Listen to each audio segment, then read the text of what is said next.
हाँ साइड को चलो कोई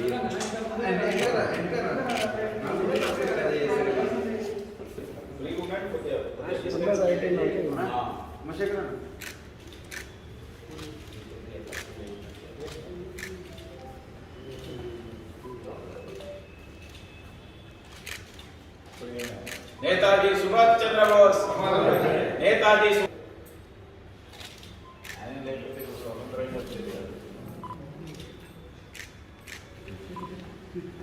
इसको स्टॉप करिए। सुभाष चंद्र बोस जी की 125वीं जयंती के उपलक्ष्य में भारतीय जनता पार्टी ऑफिस में उनकी प्रतिमा की आज पूजा की गई एवं उनके कार्य को याद करने का आज अवसर प्राप्त हो रहा है। इस कार्यक्रम में भारतीय जनता पार्टी के स्पोक्सपर्सन एवं अधिकारीगण इस कार्यक्रम में उपस्थित है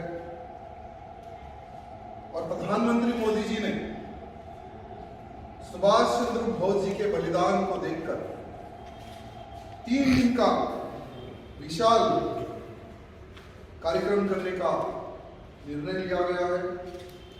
पराक्रम दिवस मनाने का निर्णय लिया है।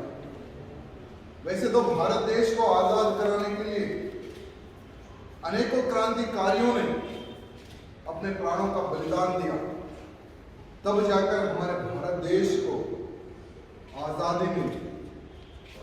लेकिन दुर्भाग्य है कि उन क्रांतिकारियों का बलिदान कांग्रेसियों ने दबाकर रखा।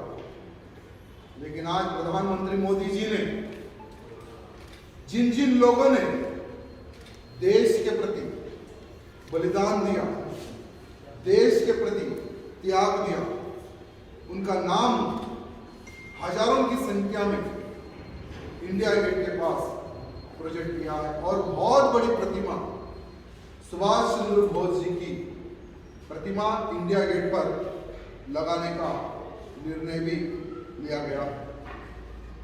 वैसे तो सुभाष चंद्र बोस जी एक ऐसे व्यक्ति थे, एक ऐसे स्वभावशाली व्यक्ति थे जो बचपन से ही मेरा देश को आजादी मिले, मेरा देश आगे बढ़े, ये सोच लेकर वो बड़े हुए।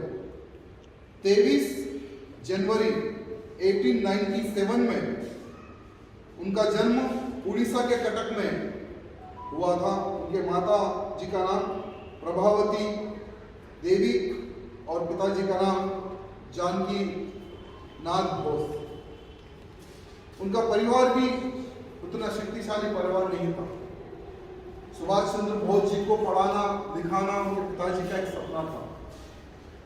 सिविल सर्विस उन्होंने कोलकाता में की, पूरी पढ़ाई कोलकाता में की। अगर सुभाष चंद्र बोस जी चाहते थे तो कलेक्टर बन के आराम की जिंदगी गुजार सकते थे, लेकिन सुभाष चंद्र बोस जी का सपना था अगर मेरा देश गुलाम हो तो मैं पढ़ लिख कर नौकरी करके पैसा कमा कर क्या करूंगा। उन्होंने नौकरी को लात मारी और ये संदेश दिया भारतीयों को कि मैं भारत की आजादी के लिए लड़ाई लड़ूंगा और मैं मेरी नौकरी छोड़ रहा हूं। सिर्फ ये एक निर्णय लेने पर भारत का हर वह भारतीय सुभाष चंद्र जी आप आगे बढ़ो, हम आपके साथ हैं। हजारों के लाखों की संख्या में सुभाष चंद्र बोस जी का स्वागत किया।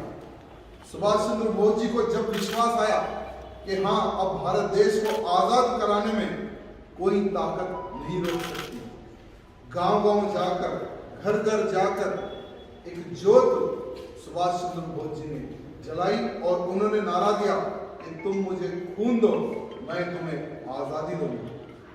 लेकिन दुर्भाग्य है वो समय पर कांग्रेसियों ने सुभाष चंद्र बोस जी का साथ नहीं दिया।